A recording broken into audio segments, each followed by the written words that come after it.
Coach. Let's find out if you're ready for love. Here's your marvelous host, Nikki Lee.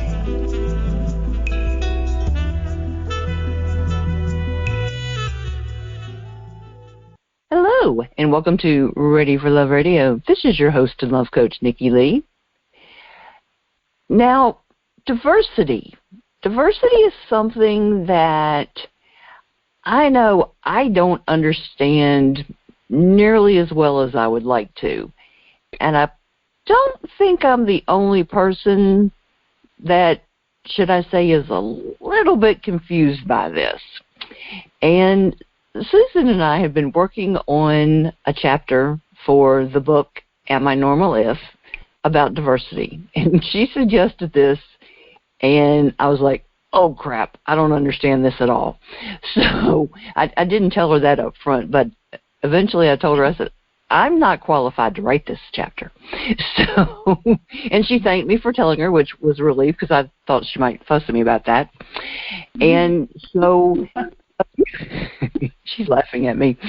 So then a few weeks ago we got together and we were working on the book and we didn't hurt each other, so this is good. We both survived. And so we got into some discussions about this, and we thought that my listeners might enjoy our conversations. We're still brainstorming. The chapter's still not done. So we thought that some more brainstorming would probably be good for us to get this chapter done, and that y'all might enjoy the conversation too. So Susan's with me on the phone now. She's not still here. And Susan, it's great to have you with me. Thank you, Nikki. It's always good to be with you and with your followers and to talk about subjects that I love. And it's great to have people that want to hear it and be educated because it validates my life's mission, and I know yours too. So thank you, everyone that's participating. Well, and like I said, this, a lot of the book, I came into this understanding what we were talking about, and I love the additional stuff that I've learned. And it was like working with Tova too. I was like, this is like a whole other education. But this one, like I said, you suggested this, and I was like, oh no, I don't know squat about this topic. So, this is one that I was just at a loss, and I'm learning. I am, but I still have so many questions, and I hit you with a couple of questions while you were here, and we still working on this, and I'm still trying to just wrap my mind around this to understand it better. And I really think that we could help the listeners to understand, and I think it's a topic that we all need to understand better. What do you think? Right. Well, I believe it's the future that we are waking up to the fact that we don't all fit in the box. As you know, we're writing a book about that. And I also, as I'm listening to you, Nikki, I'm thinking, I think we could break this down into one sentence. Okay. How really? Diverse, right, yes. You're going to think this is brilliant. Listen to this. How do we not see diversity in nature? I mean, everything is diverse. How many different flowers are there? How many different trees? Everything is diverse in nature. So why wouldn't we be? Huh. So that's the end of the show. That's all I got to say. It's just like, am I normal if? I mean, it's just so normal or natural. Nature is natural. And, look at every snowflake. And then I use that a lot in my talks about normal if, but that the diversity of animals and plants and insects and viruses, as we come to know. Right? Right. Okay. Interesting. I like that. Yeah. See, she didn't tell me about that. I mean, I do say that in sessions or when talking to people. It's like, well, look how diverse nature is. But as I was listening to you, it really landed more impactful that's really the bottom line of what we are educating people about, is an awareness that's already here. It's, anyway, I thought that was pretty important. We have to put that in the book. Yes, we do. We do. We say that to each other a lot. That's the book. Yeah. Yeah. Make a note. I know. So I have a couple of quotes that might also give us some food for thought or discussion. My business partner here in Pennsylvania, we started out 35 years ago together when we did our dissertations together, and lived 4 miles away, we found out. So we still hold an office here in Wayne, Pennsylvania. And Dr. Michelle Angelo, if people want to know really more in depth than I really pretend to understand or teach about diversity, but Michelle has written 2 books, and she has become known because she's kind of broken the Johns Hopkins parameters of saying that people should not be looked at as having a transgender presence until after puberty, once their hormones come on, and see if that changes them. But Michelle has dispelled that, and like I said, she's written a couple of books about it, is that children know. And so she sees very young children in our office, 4- and 5-year-olds, that are dressing in the opposite, gender. And then she works alongside with the parents. So if you want to get really deep into this conversation, I would suggest going to her website, Dr. Michelle Angelo. One of her quotes that's actually in our book, Nikki, is, "My dream is for all gender non-conforming kids, youth, and adults to be understood not as unusual or pathological, but viewed through a lens of reverence and respect as valued members of the human race." I like that, because I remember when we first put it in there.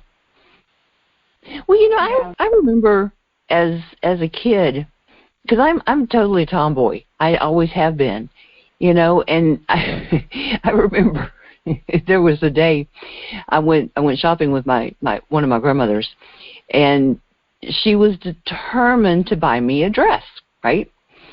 And there are times that I do the whole dressing up like a girl, putting on the dress and doing my hair and doing makeup and all that kind of thing, But, most times I just want to be comfortable, okay? And, yes. As a kid, that was putting on a pair of pants and whatever and all that. And I knew in my mind I was leaving that store with a pair of pants. She thought I was leaving with a new little frilly pink dress and lacy stuff. Well, I left with a pair of pants, And she worked there. She was very upset that her granddaughter didn't leave with a pink dress. And to this day, I have, nothing in my house that I wear that's pink. I just don't. There's no doubt in my mind that I'm a female, And, if you look at me, you know that I am. But, things that I'm interested in skew toward what is supposedly masculine. I love cars. I love football. This kind of thing. I am not frilly in any way whatsoever, but that's me, So it's irritated me for years that you have to fit in this little niche because you're a girl or a boy. What in the world? Why do you have to fit in this little niche?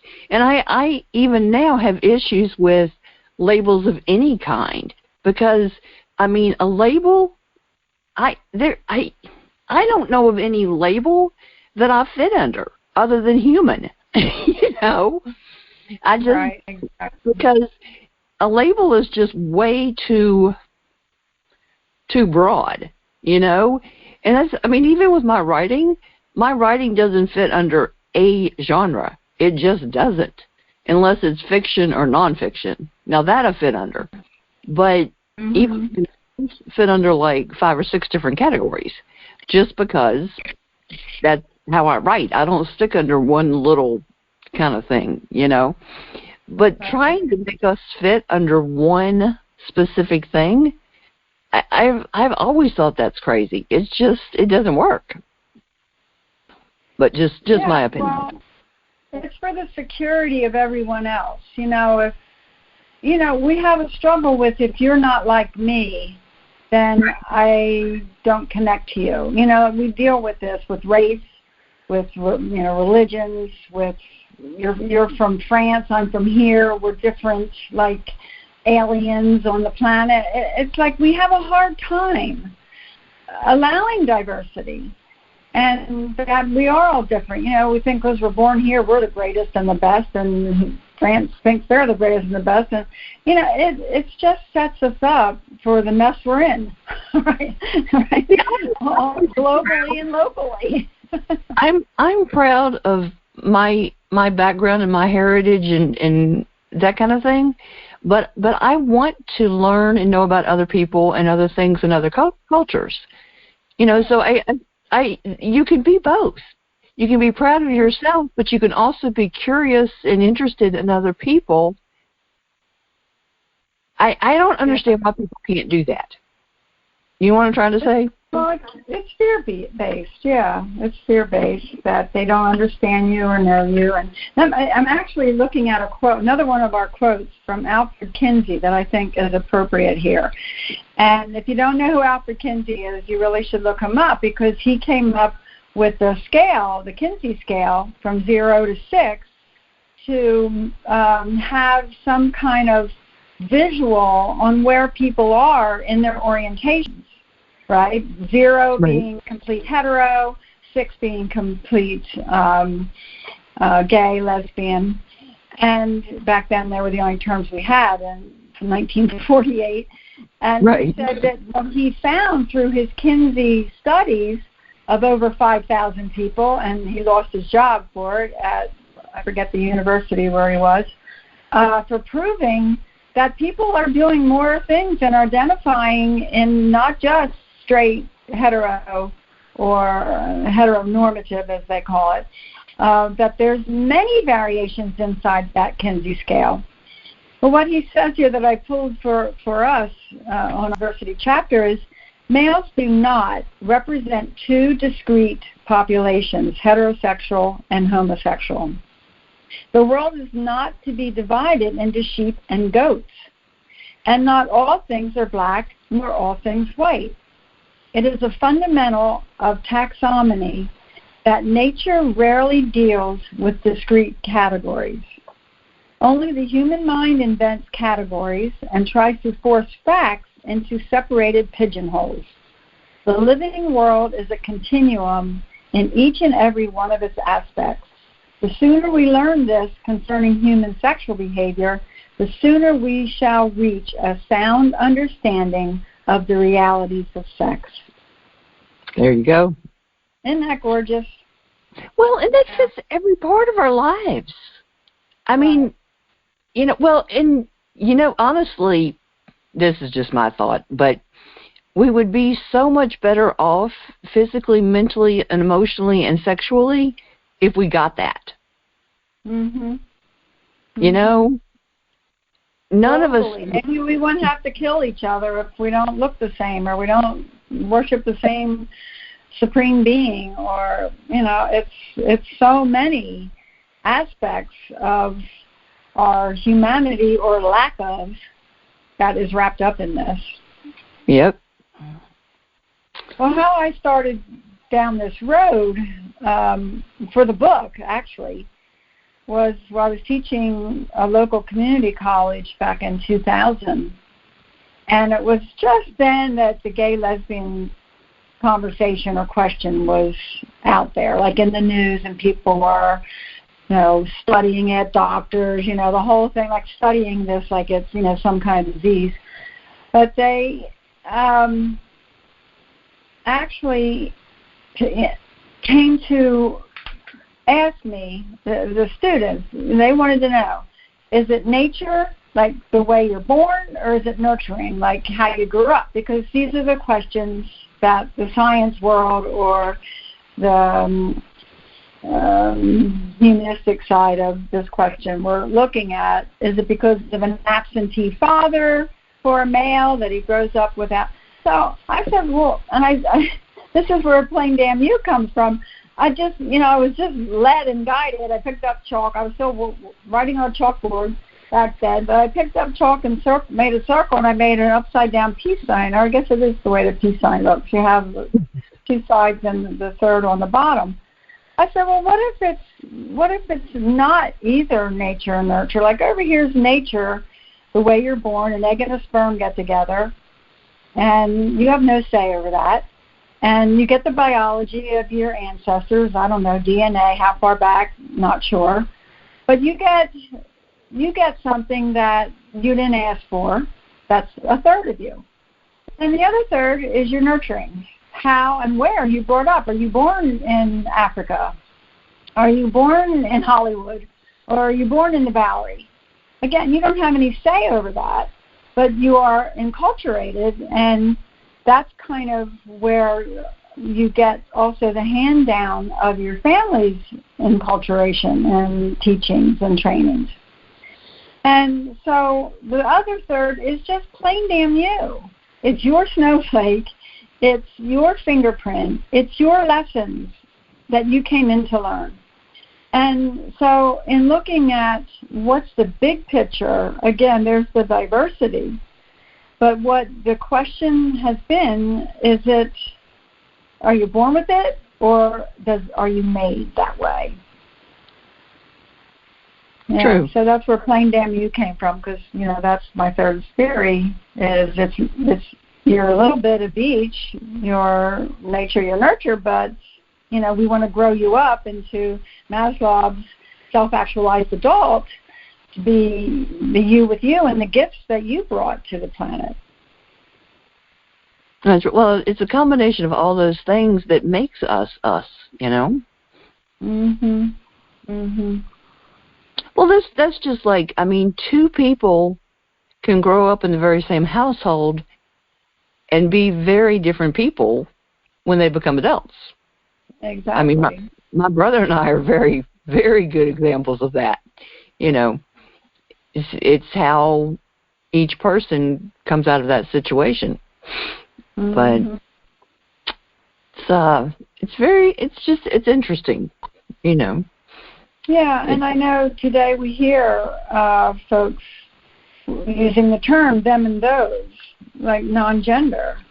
And as you and I were talking earlier about what the letters are now, it used to be LGBTQ. And I'm working with an organization where we're doing some teaching for who are starting an academy of sorts for teachings and trainings. And their letters are LGBTQ IIAA. And I know we did it this morning. So it's gay, lesbian, bi, queer, and then there's intersexed. Intersex. And what was the other I? Something like that. I should look it up. And then the AA was abstinence only or asexual. Yeah. We had it this morning. Yeah. There's Intersex. LGBTQ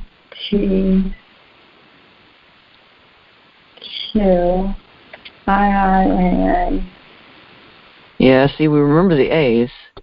Intersex. Yeah. And so intersexed and especially asexual ally. Oh, these have different ones. Oh, this has a P on the end for pansexual. Which is also questioning too, isn't it? Question. That's LGBTQ. That's questioning. Right, but can't Q also stand for questioning? I'm sorry. Can't the Q also stand for questioning in some instances? Yeah. Okay. Right. I thought I'd seen that. Queer. I did say I think I did say queer. You're right, but they did change that a while ago from queer to questioning. And now queer has come back around, because before queer was kind of derogatory. Right. So that's right. why they changed it to questioning. But now queer is coming back because people are claiming their okayness with that. Yeah, I'm queer. I can't keep it. I don't fit in your box. I don't want to fit in your box. Yeah. See, that's I can't keep up with what's okay and what's not because of that. It keeps changing, you know. Right. And I think it's changing even more because this group I'm involved with out of Austin, they have condensed it to like 2 letters. Wow. Yeah. That's impressive.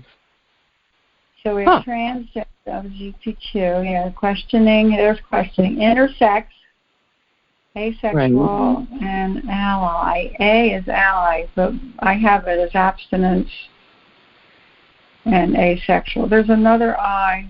I'll think of it. If her hang up, I'll get it. She'll just all of a sudden come out with it. We'll all know when she figures it out. Yeah, it'll fall out of me.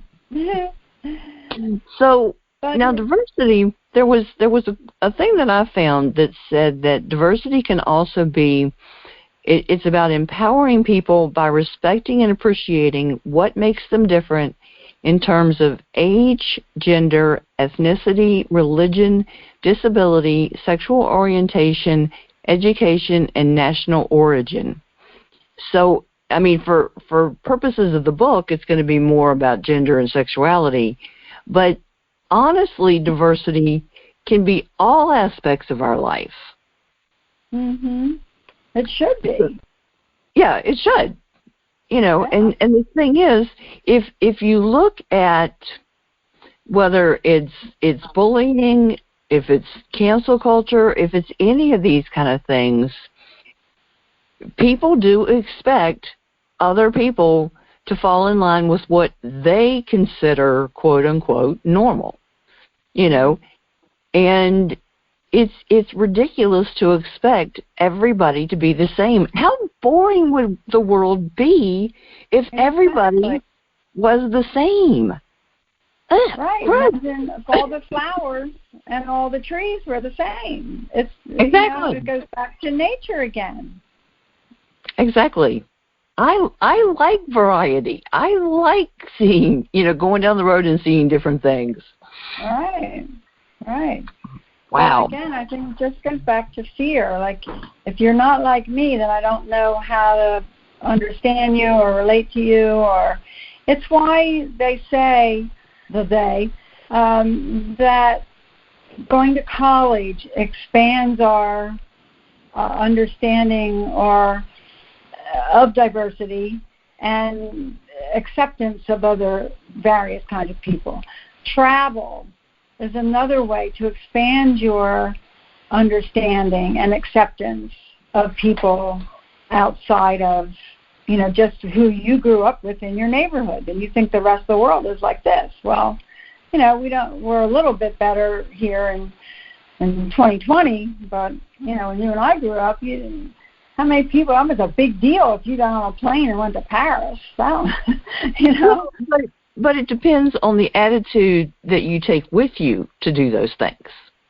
If you travel to another place, but you expect them to be okay, like say you're from the United States and you travel overseas, if you expect them to be like Americans and you get upset because they're not, that's not helping you. Right? Right. Or if you go to college and you go away to college, but you expect everybody to think the way you do, that's not helping you. Correct? No, and if that makes you fearful, which apparently that's what's underneath a lot of our inability to stretch ourselves, right? Then you're stuck. Right. So if you are closed-minded, it doesn't matter what you do. No matter how much you travel or if you go do whatever, if you stay closed-minded, none of these things are going to help you. True. So, I mean, you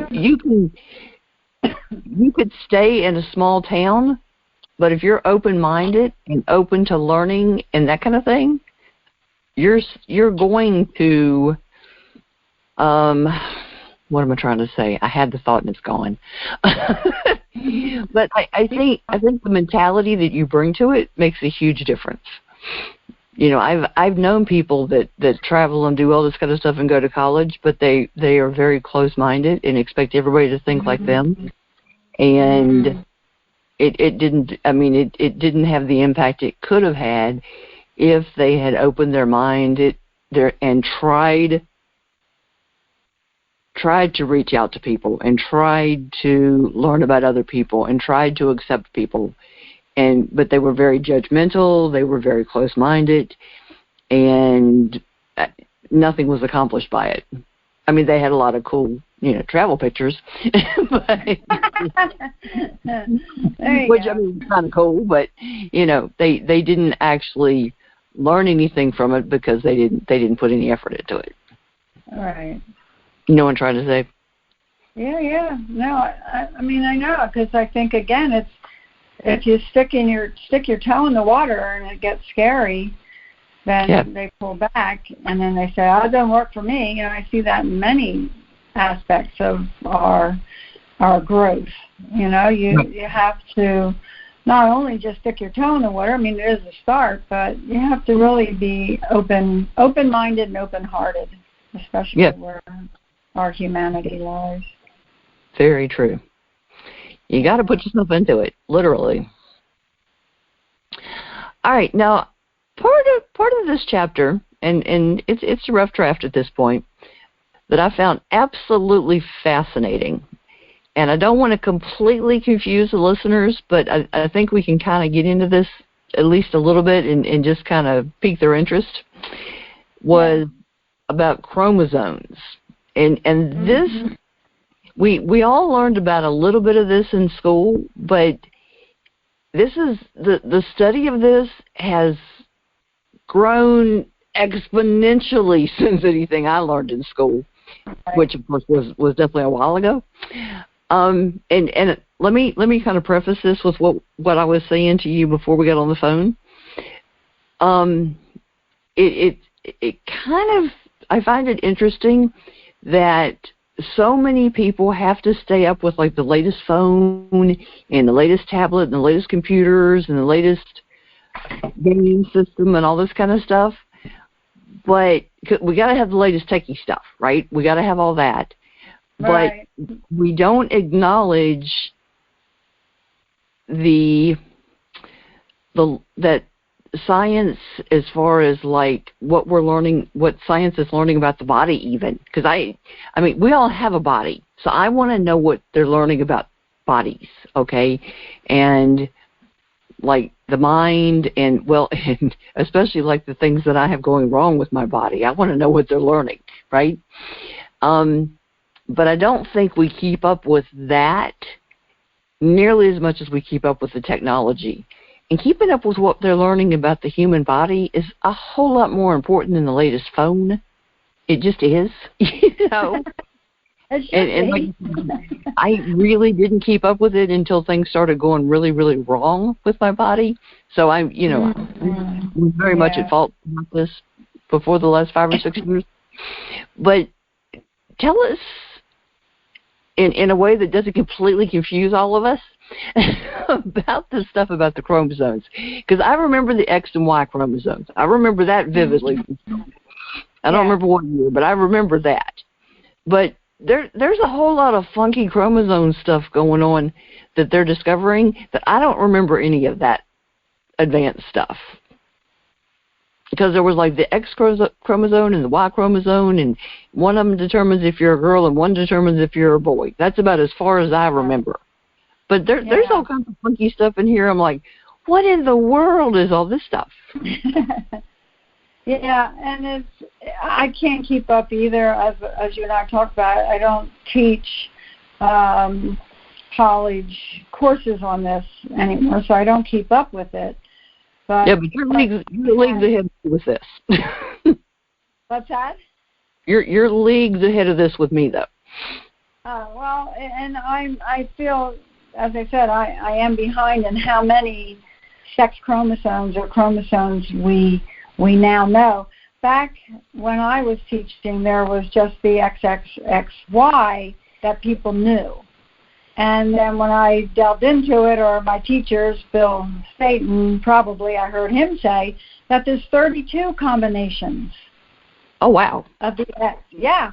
So the two that most people also know about is the Klinefelters, which is just the the Klinefelters is XXY. Right. And then there's the Turner syndrome.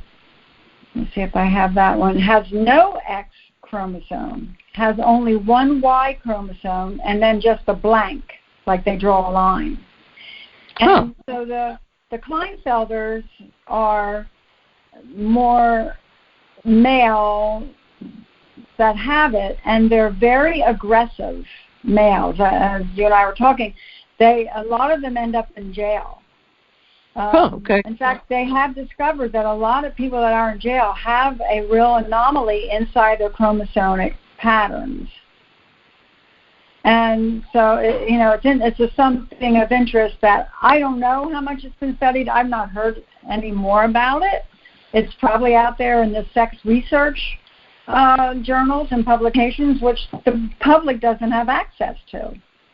Right. But like I said, back in 2000, there was 32 mixtures. There could be an XY blank or XO or X. I mean, I never wrote them all out. I just would write a few. But most would focus on the Klinefelter and Turners because those are ones that people may have had some kind of interaction with or knowledge of. Somebody in their family. A Turner syndrome is a small person, and it's usually on women that their hands are smaller or they have something that doesn't develop quite, I hate this word, you know that normally. But those are the two variations. Too, don't they? Accepted. I'm sorry? They look very young, too, don't they? Yeah, they do. Except some of them can have larger heads, right? Then that it doesn't match their bodies. Like their heads can be larger, yeah. I actually remember that from Law and Order SVU. They had an episode about that. Oh, how about that? Yeah, because they had the girl. They thought the girl was a victim because she looked like she was a teenager, but she was actually older. So, yeah, I remember that. Yeah, now, so, females are XX, right? And the male is XY. That's the chromosome. And a colleague of mine, Dr. Nettleton, would say, you girls really expect a lot from that missing dash. Like the dash on the Y. If you put a dash on it, it's an XX. So, it's like they got gypped or something, and we still expect them to be that way. So I just thought that was fun because if you look in a physiology book that has sexuality physiology, you'll see that nature tends towards female. And in uterine, what you see when you look at a forming fetus, up until about 4 weeks, 4 to 6 weeks, something like that, we look like female. The labia is there, and the clitoris, and so there's this big long name that means testosterone hormone that comes in at exactly the right time, like within that 4 to 6 week range, and starts to the hormone pulls down the outer labia, and it forms into the scrotum. The inner labia pulls down and starts to knit together to make the penis, and the head of the clitoris becomes the head of the penis. Now, if that doesn't happen all at the exact right time, it's another reason we could get more effeminate males. I don't know what that research has proven, but we used to talk about that could be a possibility, and why the hormone doesn't hit at the exact right time. Who knows? I mean, environmentally we impact reproductive process. And so it's something where we have to take a look at, like, are they born that way? Well, maybe. And is it a genetic anomaly? It could be. And so does that give us more reason or opportunity to include or accept? I don't know. But that's always fascinated me. And when I show people that, I show my clients that, it's like, look, this is how close we are. And really, it is just that missing dash that has female go male. Yeah, that when you send me that picture, I mean, it's interesting to see, and especially side by side like that. It's right. Just I'd never thought about it, but it just, like I said, it's interesting to see the timeline and to see the development. Yeah. Just for. Are we taught this stuff in school? I mean, we're not allowed to teach. Maybe we could teach chromosomes, but I don't know how deep they could go in saying this is where you get trans folks or gay folks or, whatever.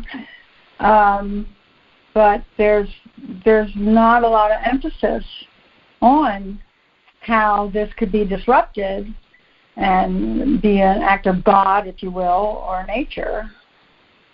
Right. Hey, I just looked. Are you familiar with academia.edu, the website? No. It's an interesting one. I get emails from there each morning. I've got a couple things I put in that I just get reports off there from time to time. Different people in academia put their papers on here, and I just looked up, and they've actually got 222 papers with Klinefelter in the title, and they've got 9,000 papers on here with Klinefelter somewhere in the paper. But most of them are in other languages, but there are some in English also. There's some really cool stuff on here, actually. Yeah, it sounds. I wrote it down. I'll have to look. Yeah, you should check it out. I will. But you search for a couple things, and then they kind of keep an eye on the kind of things you like, and then they send you emails each morning with other things within that kind of topic. But cool. I like that. Check it out. You're full of all kind of good stuff. Oh, I do. I have just all kinds of cool stuff. if it's online and free, I have found it. So. Yeah. I see that. But like I said, that picture that you had with that stuff, that was just,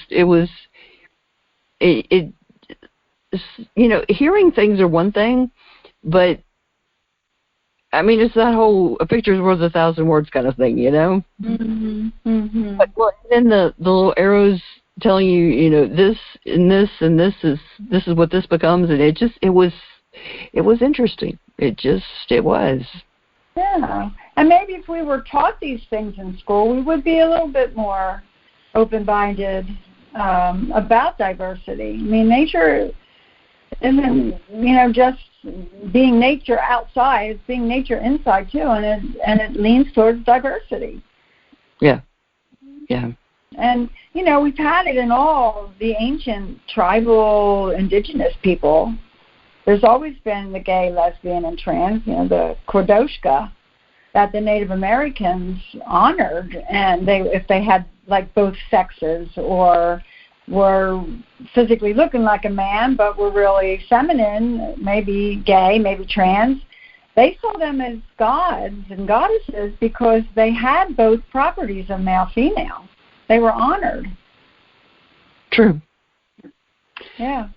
And it's in the animal kingdom. You can go on channel 12. I don't know what your WHYY or whatever the show, TV show that has things about nature and ancients and all that. And there's videos. We have some in our office of animals. Birds that males that get together or females get together, and the differences in the roles in the animal kingdom of males and females. I mean, it's all there. Yeah. I don't know. I do not. I don't know. Like I said, ever since I've been a kid, the whole expectation, if you're one gender or the other, that you have to be a certain way has always irritated me. It's like, why can't you just be who you are and be accepted? Didn't go over well. in one family one side of the family more than the other, but yeah. I don't even try in my family. It's bad. I think the funny thing. I think in a weird way I was meant for this work, but nobody would have guessed it back then. Yeah, right. Yeah. Well, I believe we come in with our own set of gifts and mission, and you're getting to do yours despite family. And I feel that too. I mean, nobody in my family asks me about my work. Nobody. Yeah. Yeah. Well, the friends of one side of the family just make crazy rumors about me, but I'm like, they've done that my entire life. I never grasped. I never had time for all the crap they blamed me for. I was like, yeah, I wish I had that kind of time free. What gets me is my father thinks all these horrible stuff, and I said, but he's never even thought to take a minute to say, why do you do what you do? Why do you enjoy this? And even the radio show. Okay, I've been for over 7 years. I do it. I don't make any money with this. I sink all this time into it, and he's never even thought to say, why do you do this?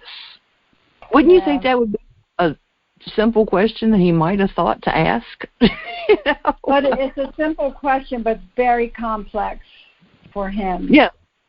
With my family, it's just too complex. They can't, they can't wrap their brains around, especially older generation, and the generations younger than us are doing much better than we did. So there is a progression. There's an acceptance that I didn't think I'd live to see. So I'm grateful for that.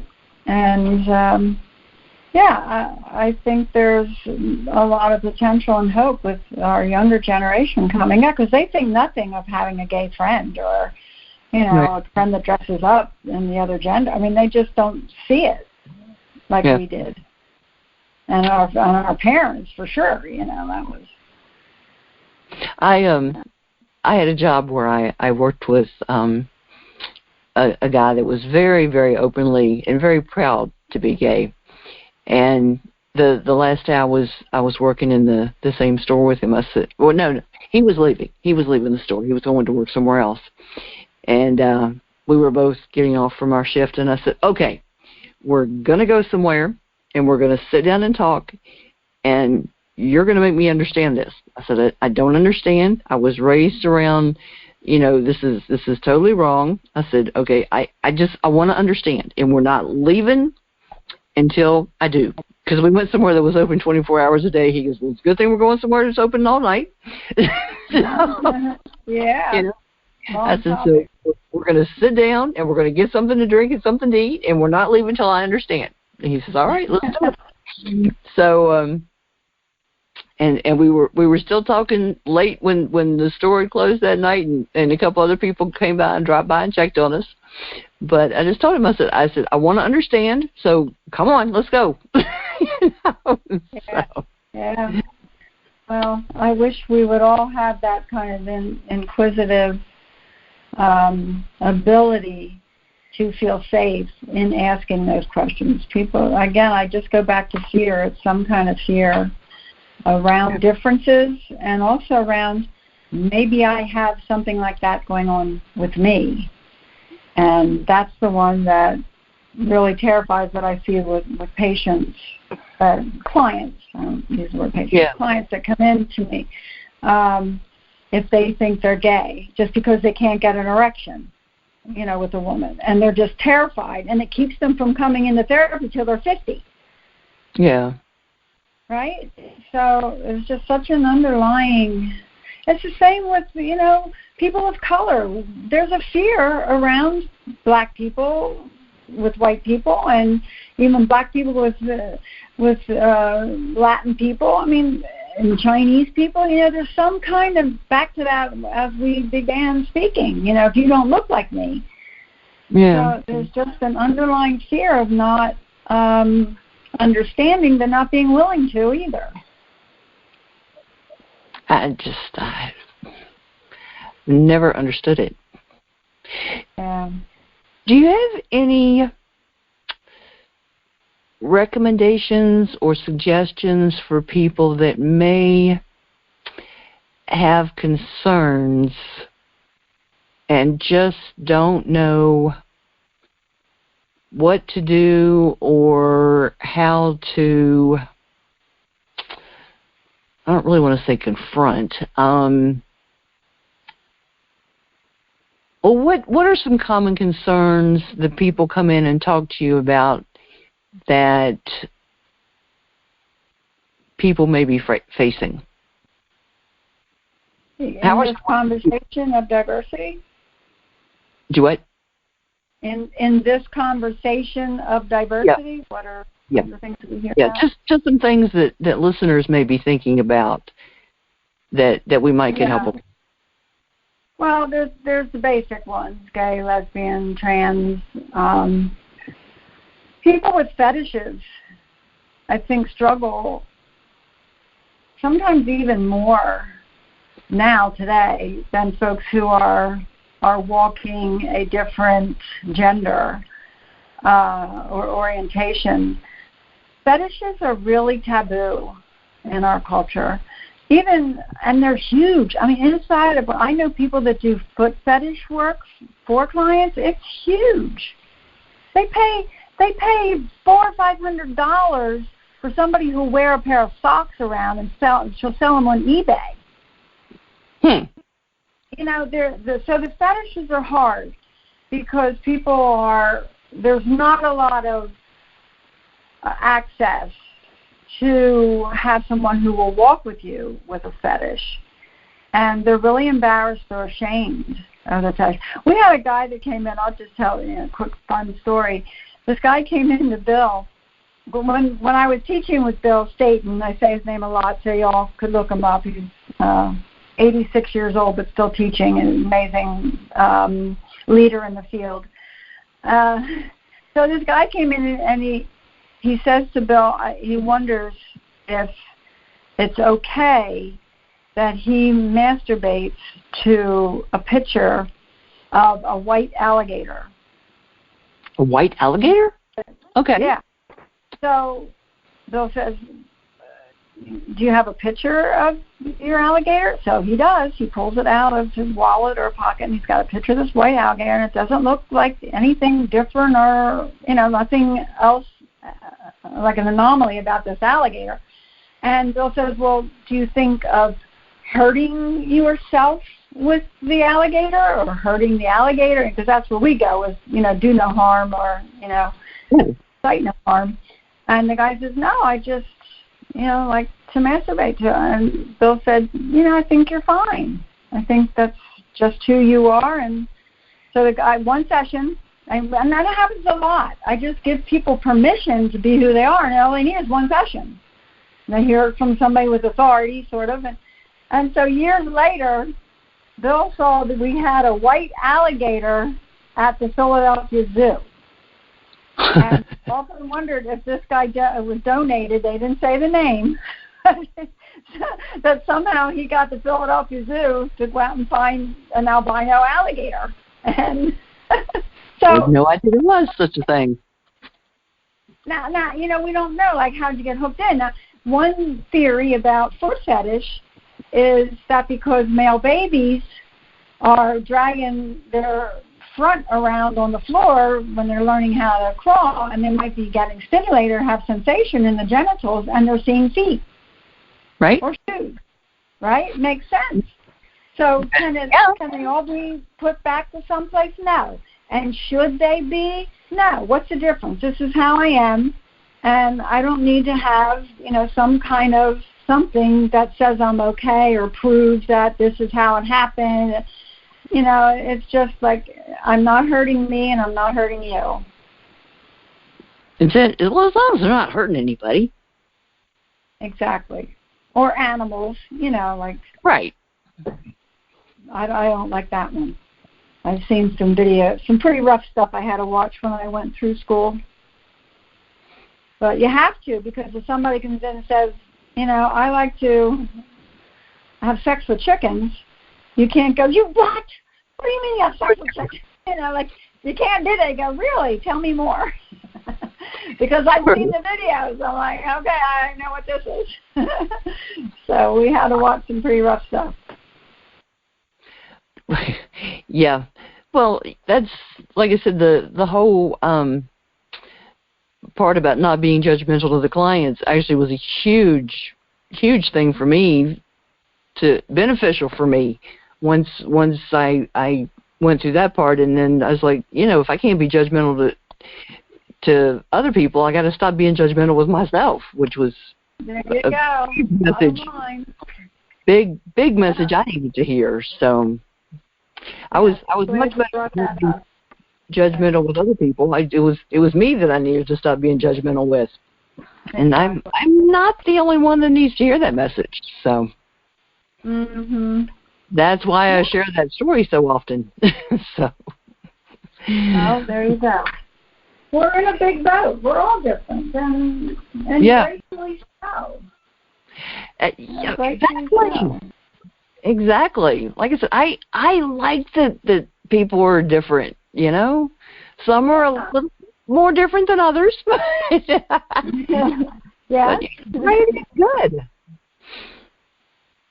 But makes it more fun. Definitely makes it more interesting. Is there anything that we missed sharing that we need to share? Because we've only got a few more minutes. I would say, for folks who are either struggling with the question themselves, is to maybe have a conversation with somebody who is in the field and can give you language or resources, or a community.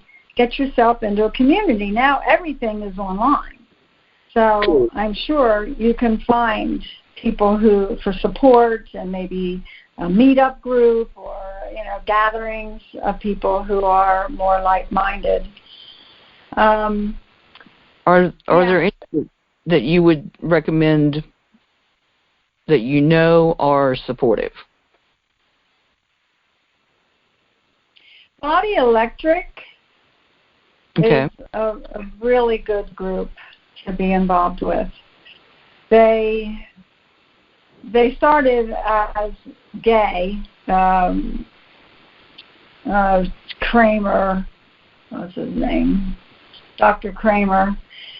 Can't think of his first name. He started it back in late 80s when AIDS was coming on board. And so it was a way for gay men to get touch. Sexological bodywork, Body Electric, is designed to have touch and not necessarily have intercourse or, total body connection, but a way to still be getting some touch. And so it's grown into this huge national organization. I know one of the folks who is still in an executive position with Body Electric, and they've since added women. There's a whole women's piece, and doesn't necessarily mean lesbian. It's just female energy and male energy, and they're very open. They have a lot of stuff going on online. They have breakout rooms where you can chat with one or two people, like the fourth Sunday of the month or something. They have topic, and then you can get to know other people. It's really a great organization for diversity. All right. Yeah, I had a feeling you might know somebody, of a group. Yeah, thanks for asking that. And I thought, oh, geez, who do I know? Oh, yeah, body culture. It's in there somewhere, one of those files. I know. Let me flip through the mental files a minute. Yeah, hold on. See, that's what I do when you ask me questions. Uh-huh. That's a good thing. She does that to me all the time.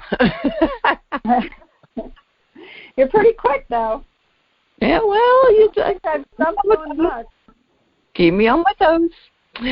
And I tell you what, this is totally off topic, but I just want to share with the listeners and Susan, I haven't told you about this yet, part of a giveaway and a special on Etsy. Etsy is an online store, like an online shopping mall.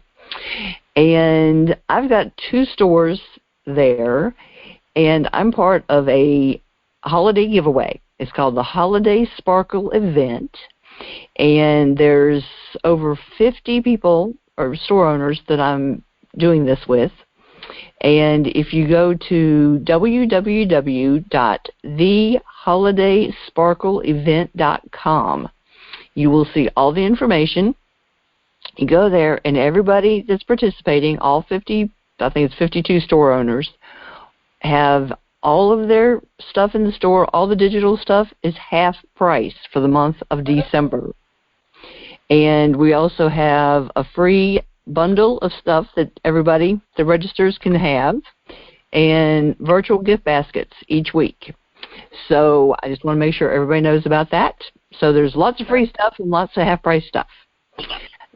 All right. So theholidaysparkleevent.com. And that'll be on the show pages that I'll have for the month too. So, and on my Facebook page and on my other social media pages. So I'm doing that, and I just wanted to make sure that the listeners know free stuff. Yeah, always good. And my work on a project, right? Do I need to get you any more information?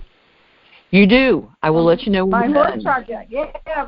Yes. Send me a note about that, because it just occurred to me that you and I didn't finish our holiday project. Yeah. But my store is when you go, you'll see Coloring Designs and eBooks by Nikki. That's mine. And then Wedding Printable Designs. That's mine also. And like I said, everything that I've got is half price. So I invite y'all to take a look. So, and actually my 2 stores are listed right beside the gift basket. So easy to find. I timed that good. And thank you for being here with me today, Susan. I appreciate that. Always great fun, and I learned stuff too when we're together. I like that. Yeah. It'll be readyforloveradio.com/diversity. You will find the replay for today's show.